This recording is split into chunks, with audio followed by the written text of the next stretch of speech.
अभी तक आप बिहार की राजनीति में वीआईपी पार्टी का नाम सुने होंगे, लेकिन आज हमारे साथ जो शख्सियत मौजूद हैं ये वीआईपी नहीं है, ये वीवीआईपी है।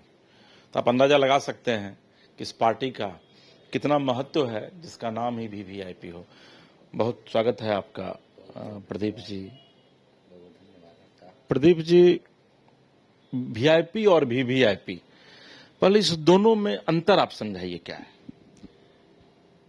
देखिए, पहले निषाद समाज सब लोग मिलकर के, हम लोग भी मिलकर के वीआईपी बनाए थे, लेकिन उनके जो अगुआ बने उन्होंने निषाद समाज के साथ हमेशा धोखा करने का काम किया, निषाद का शोषण करने का काम किया, निषाद का अधिकार खाने का काम किया। जो निषादों के लिए स्पेशल अधिकार मिलता था कि आप इनको चुनाव लड़ाएं, वो अधिकार खाने का काम किया।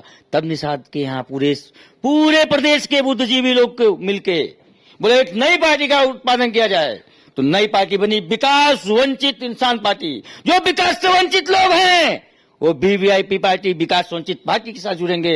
अब वीवीआईपी पार्टी निषादों को पूरे बिहार में 90% चुनाव लाने का काम करेगा। निषाद समाज को आरक्षण 90% पार्टी में रहेगी, क्योंकि अगर हम वोट निषाद समाज को मांगते हैं तो उनको अधिकार भी उनका देना चाहिए।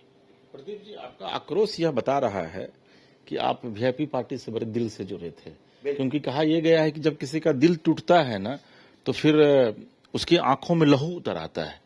और आप जिस तरीके से भी बात कर रहे हैं वही बता रहा है कि वीआईपी से आपका लगाव बहुत ज्यादा भावनात्मक लगाव था। आखिर ये लगाव टूटा क्यों?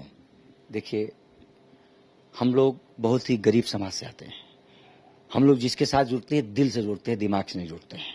हम पूरी निषाद समाज एक हम लोगों ने तूफान बनाया कि एक पार्टी एक नेता सही काम करेंगे। जब मौका मिलता है, विधानसभा सीट मिलती है कि चलो यहां तक पहुंचा दिए, गांधी मैदान रैली कर दिए, बड़ी बड़ी रैली कर दिए, जब पहुंच जाते हैं सीट मिल जाती है तो निषाद समाज को सीट देने का काम नहीं करते, सभी सीट को बेचने का काम करते हैं। तो निषाद समाज जानता है, एक बार मौका दिए, 2 बार मौका दिए, 3 बार मौका दिए, लोकसभा में मौका दिए, 3 लोकसभा सीट मिला, एक भी सीट निषाद को नहीं ले रहे। इन निषाद समाज को लाने के लिए टिकट मिला ना, आपको सीट मिला कि आप निषाद को लड़ाइए। निषाद का हक आपके साथ है, आप निषाद की वोट की बात करेंगे। हमें वोट चाहिए निषादों का, टिकट देंगे मिश्रा जी को, टिकट देंगे द्विवेदी जी को। अभी से क्लियर है कि मिश्रा जी यहां से लड़ेंगे, द्विवेदी जी यहां से लड़ेंगे, निषाद जी कहां से लड़ेंगे बताइए। निषाद जी का हक अधिकार आप खाएंगे तो टिकट किसको देंगे? दूसरे को देंगे। अब नहीं बर्दाश्त करेगा निषाद समाज इस बार, इनको मुंहतोड़ जवाब देगा, इनके साथ एक भी वोट नहीं जाएगा। तो मतलब आपके कहने का आशय यह है कि मुकेश सहनी जी पैसा लेकर टिकट बेचते हैं? बिल्कुल, पूरा टिकट बेच दिए पैसा लेके। निषाद समाज में क्या लड़ने वाले लोग नहीं है, निषाद समाज में मेहनत करने वाले लोग नहीं है। ये कहते हैं कि हम पैसा देके तुम लोग को चला रहे हैं, इनके मालूम है। अब मैं आपको बता दूं, ये सोनी, मुकेश सोनी जो है, ये सनी नहीं सोनी है, उसके बाद एक पार्टी नहीं चल रही है, एक कंपनी चल रही है। कभी भी कोई पार्टी कैश से नहीं चलती है, पार्टी कायदे से चलती है, कार्यकर्ताओं से चलती है, न कि नौकरों से चलती है। यहाँ राष्ट्रीय उपाध्यक्ष महीना पे काम करते हैं, राष्ट्रीय प्रवक्ता महीना पे काम करते हैं, प्रदेश अध्यक्ष महीना पे काम करते हैं, प्रदेश कमेटी महीना पे काम करती है, राष्ट्रीय कमेटी महीना पे काम करती है। जब महीना पे काम करेंगे तो नौकर बनेंगे, न कि कार्यकर्ता बनेंगे। एक कैश पे पार्टी कभी नहीं चल पाएगी। इस बार पूरा निषाद समाज ठान लिया है कि हमने आपको 3 बार मौका दिया, तीनों बार आपने मौका निषाद समाज को धोखा दिया। निषाद समाज ने 3 मौका, इन्होंने 3 बार धोखा दिया। पिछले बार 5 साल पहले मुकेश सहनी का कहना था कि बीजेपी अगर हमको वो आरक्षण देगी, कहते थे आरक्षण नहीं तो गठबंधन नहीं, गठबंधन नहीं तो वोट नहीं। तब कैसे गठबंधन कर लिए थे, 11 सीट पर चुनाव लड़े थे। उसके बाद देखिए ये मंत्री बन गए, 17 महीना मंत्री रहे, तब एक बार भी मैं कोई बात लिखित में करूंगा, कोई बात हवा में नहीं बोलता हूं, एक बार भी इन्होंने अपने लेटर पैड पर लिख के नहीं दिया कि निषाद समाज को आरक्षण मिलना चाहिए।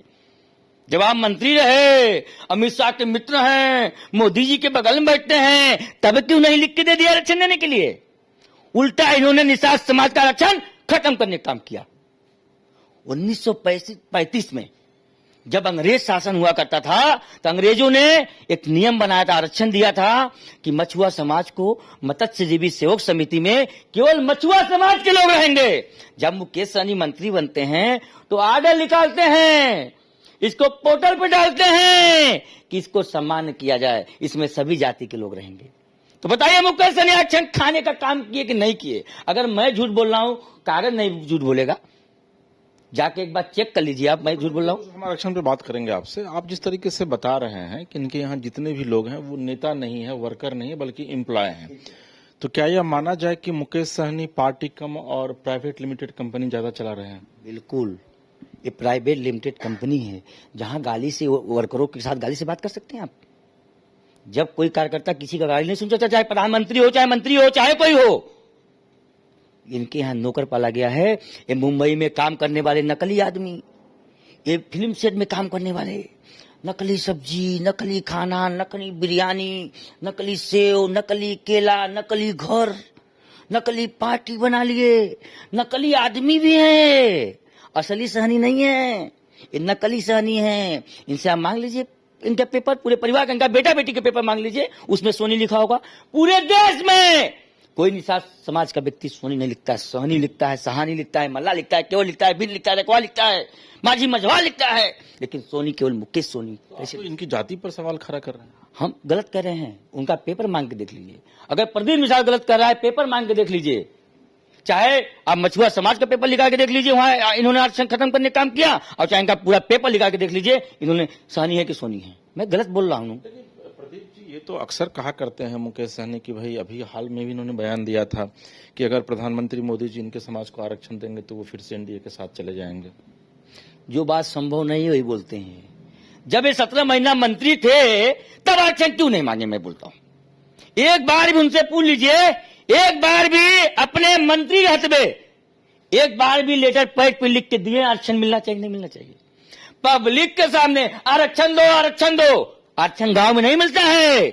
जब आप डबल इंजन की सरकार में सरकार थे तब तो मंत्री, तब तो नहीं मांगे आरक्षण, तब कुर्सी चाहिए, ट्रांसफर करो, पोस्टिंग करो, पैसा लाओ। खाली एक कंपनी वाले आदमी हैं, ये 1 रुपया से 100 रुपया कैसे बने, ये इनका काम है। ये हमेशा समाज को मूर्ख बनाने का काम किए हैं, समाज को धोखा देने का काम किए। मैं समाज से कहता हूं, इस धोखेबाज से दूरी बना लीजिए, अन्यथा आप बर्बाद हो जाएंगे। 10 साल पीछे किए मुकेश सहनी समाज को, 10 साल पीछे कर रहे हैं। अच्छा प्रदीप जी, आप जो बनाए हैं, आपने नाम बड़ा अच्छा रखा है, विकासशील वंचित। तो ये वंचित लोग कौन है? ये वो वंचित लोग हैं जिनको मुकेश सहनी ने साइड कर दिया है, या फिर वाकई में पूरा निषाद समाज है? निषाद समाज हमारा बहुत ही गरीब समाज है। रात में मछली मारते, हम भी मछली मारे हैं, रात भर मछली मारते से 60-70 रुपया कमाते थे भाई साहब। तो हम भी मारे हैं बंसी लगा लगा कर। हाँ, मैं रात भर मछली मारता था, 60-70 रुपया कमाता था। मछली मारने में कितना मेहनत होता है, जाल गिराइए, ठंडी है, गर्मी है, पानी में सांप है, बिच्छू है, क्या है, सारी चीजें होती है। बंसी फेंकिए तो इंतजार कीजिए कि बंसी वाला डूबता है कि नहीं डूबता। तो और मछली मारने का कई तरीका है। तो बेचारे रात में मछली मारते, सुबह आते हैं, फिर खा पी के सो जाते हैं। उनको पता नहीं देश दुनिया से, बहुत कम पढ़े लिखे समाज हैं, इनको मूर्ख बनाने का मुकेश सहनी काम किए हैं।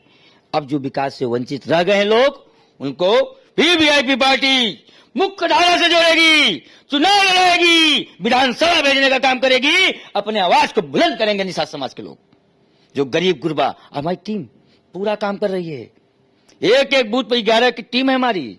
इस बार दिखा देंगे, हम निचले स्तर पे जमीन पे काम करते हैं, हवाबाजी नहीं कि बड़का झंडा डंडा में लगा के घुमाते रहें। झंडा डंडा से काम नहीं चलता है, ओरिजिनल विकास कीजिए। सबको पता है कि हर साल बाढ़ आता है, हर साल निषाद समाज के लोग बेचारा अपना घर छोड़ के रोड पे मरे लगा रहता है। क्यों सोल्यूशन नहीं निकाल देते कि जहां जहां बाढ़ आता है वहां यहाँ घर में रहेंगे आके बाढ़ के समय? एक खाली मूर्ख बनाएंगे। एक दिन जाके मछली खिला देंगे, एक दिन जाने से किसी का पेट भर जाएगा, चिवड़ा देने से, लाई देने से पेट भर जाएगा? नहीं होगा। ये खाली मूर्ख बनाने का काम करते हैं। प्रदीप जी, ये माना जाए कि आपकी पार्टी जो है, आप वंचित लोगों का विकास करेंगे और उसके माध्यम से एक अच्छा इंसान बनाएंगे। जहां तक मैं नाम पढ़ पा रहा हूं, विकासशील विकास वंचित इंसान पार्टी, तो मतलब वंचित लोगों को आप विकास की मुख्य धारा से जोड़ेंगे और एक अच्छा इंसान बनाएंगे, यही पार्टी का उद्देश्य। उनको हम मुख्य धारा से जब जोड़ेंगे तब वो अपना अधिकार जानेंगे, वो अपने लिए काम करेंगे। जब एक जो बेचारे संघ संगठन बना के रातों दिन जमीन पे काम कर रहे हैं, एम्बुलेंस से लोगों को अस्पताल भिजवा रहे हैं, छोटे मोटे थाना पुलिस में जाके मदद कर रहे हैं, ऐसे लोगों को चुनाव लड़ा जाएगा, मुख्य धारा से जोड़ा जाएगा। यहाँ तो पूंजीपति आ गए, ये कौन है? मिश्रा जी हैं। कितना देंगे? इतना, ठीक है, तैयारी करिए, मैं ले लूंगा महागठबंधन से टिकट, चाहे 2 धारा में से धारा से टिकट ले लूंगा। यही स्थिति है इनकी।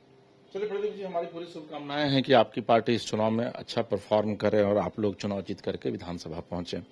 तो ये हमारे साथ है विकास वंचित इंसान पार्टी के अध्यक्ष प्रदीप निषाद जी हैं, जिन्होंने अपनी बातों को रखा और यह कहा कि आने वाले दिनों में किस तरीके से इनकी पार्टी विधानसभा का चुनाव लड़ेगी और अपनी जाति के लोगों के साथ साथ उन तमाम जाति के लोगों को जो पिछड़े हैं उनको समाज की मुख्य धारा से जोड़ने का काम करेगी।